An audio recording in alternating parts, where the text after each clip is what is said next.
Ada pelanggar aturan, ada pelanggar hukum.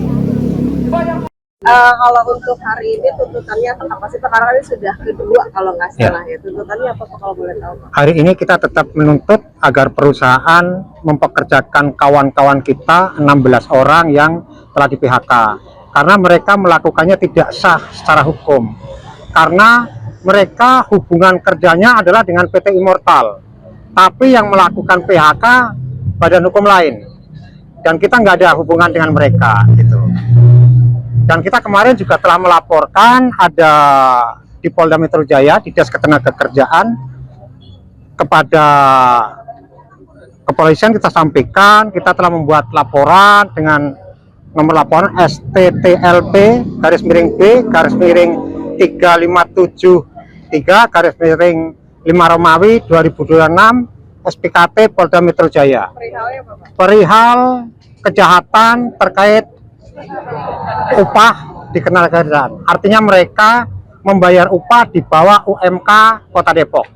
Juga kita melaporkan terkait penggelapan, mereka menggelapkan uang iuran BPJS kurang lebih 7 bulan 6 bulan ini, iuran ditarik tapi perusahaan tidak melakukan setoran kepada BPJS.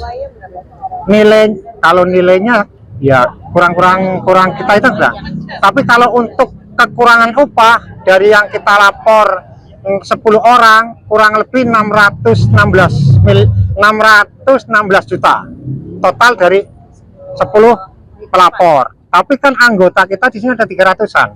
Yang kita laporkan itu kami sebagai kuasa ada 10 orang, karena 10 orang itu yang memenuhi alat bukti, ada perjanjian kerja, ada slip gaji, dan terkait juga rekening koran. Pak, ini kan sudah dilaporkan, memang tidak ada upaya apa istilahnya negosiasi dengan perusahaan sebelumnya? Kami sangat terbuka negosiasi dengan perusahaan, tapi justru mereka yang menutup diri terhadap kami gitu loh. Artinya tidak, suara dari karyawannya tidak didengar atau makanya menempuh jalur hukum. Betul, kita pokoknya bagi manajemen kita nggak dianggap gitu loh. Karena mereka kita kirim surat, mereka selalu berkata mereka bukan pekerja kami karena udah di PHK. Padahal harusnya kalau di Undang Ketenagakerjaan, PHK itu yang melakukan siapa? PHI, Pengadilan Hubungan Industrial. Tidak bisa PHK yang dilakukan perusahaan. Makanya ini yang disebut PHK sepihak dan kami akan lawan gitu loh. Kalau tidak direspon juga, apa sih yang akan dilakukan oleh teman-teman sendiri nanti? Kita akan likidasi, sampaikan mediasi, kan bipartit ada deadlock, mediasi sampai ke Pengadilan Hubungan Industrial di Bandung. Kalau tripartit sudah dilakukan belum? Tripartit yang mengirim surat justru mereka. Kita tinggal tunggu panggilan dari Disnaker Kota Depok. Sudah disampaikan ke Disnaker sendiri permasalahannya? Sudah. Pak, ini demonstrasi ini udah berlangsung berapa lama dan nanti sampai kapan? 1 bulan. Pemberitahuan kita kepada aparat itu 1 bulan, yaitu tanggal 21 April sampai dengan 20 Mei besok. Itu pemberitahuan kita kepada dan izin kita kepada aparat Polda Metro. Boleh nggak yang ngomong Bapak aja, Pak? Jadi Bapak. Udah 1 bulan gitu, Pak. Tinggal namanya Pak udah. Iya, Pak. Kita izin selama 1 bulan full untuk melakukan aksi ini. Tapi secara maraton, Pak. Tiap hari rencananya. Tiap hari. Karena izinnya kita tiap hari. Kalau masanya sendiri kira-kira berapa, Pak? Ya sekitar, kalau kita 1000-an lah. Karena kita juga kan kalau di FSPMI kita nanti ada aksi solidaritas dari lain PUK gitu. Pak, izin namanya, Pak. Saya Bapak Stani Sarjana Hukum. Bapak sebagai kuasa hukum. Saya kuasa hukum dan saya sebagai ketua tim advokasi di PT SPAI FSPMI. Ada yang mikirin kita pusing nggak berkontrakan? Hari ini ada yang ikut mikirin. Alhamdulillah. Pemotongan upah ilegal, itu yang kami maksud.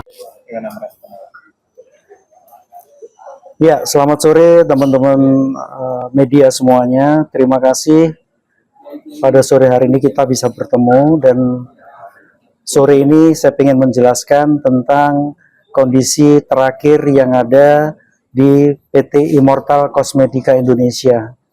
Karena memang mungkin beritanya cukup santer di luaran sana melalui mass media bahwa terjadi sedikit kericuan katanya ya, karena ada dari pihak serikat kemudian bertemu juga dengan teman-teman yang dari PETA ya, yang ada di daerah dekat Sukatani. Tetapi so far sejauh ini kondisinya masih kondusif dan bisa dikendalikan oleh aparat keamanan. Dan saya berterima kasih atas kerja keras dari teman-teman keamanan juga, kepolisian dan TNI yang membantu untuk mengamankan situasi yang ada di sekitar Immortal.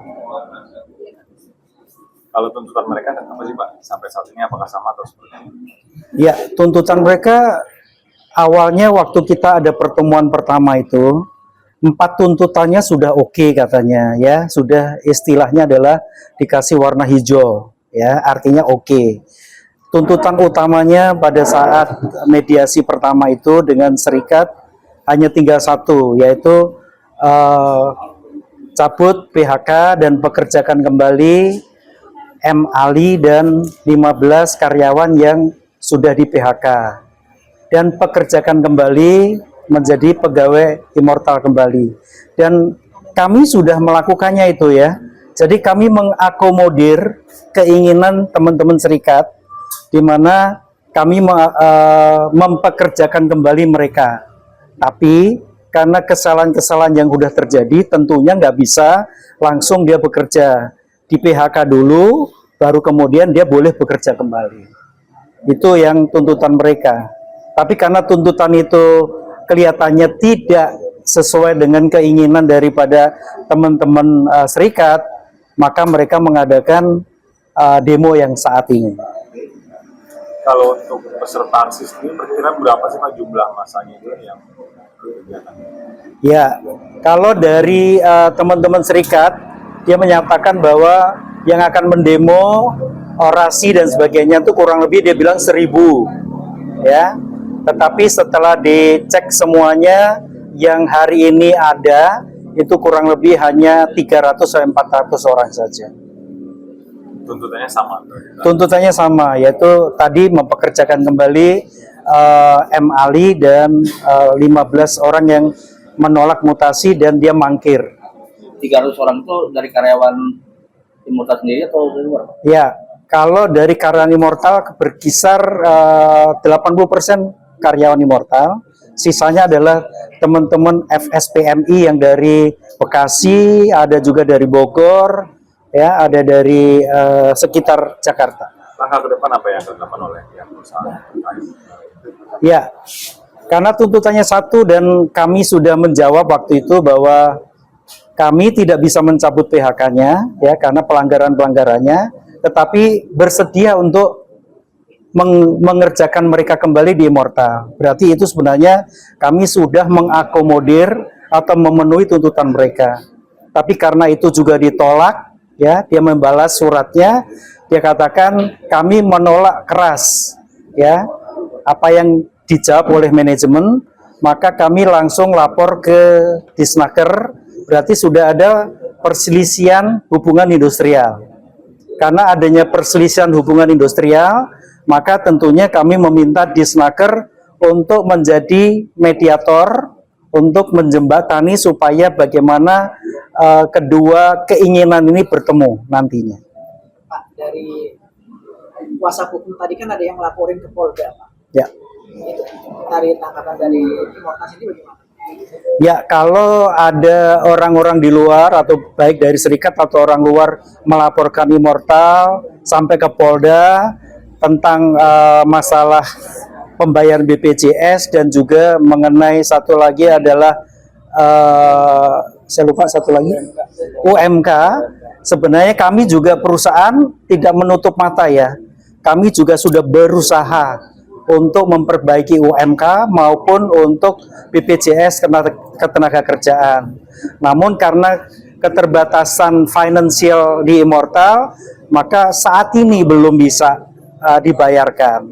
Tapi pasti kedepannya kalau memang kondisi perusahaan sudah membaik, maka akan bisa dipenuhi.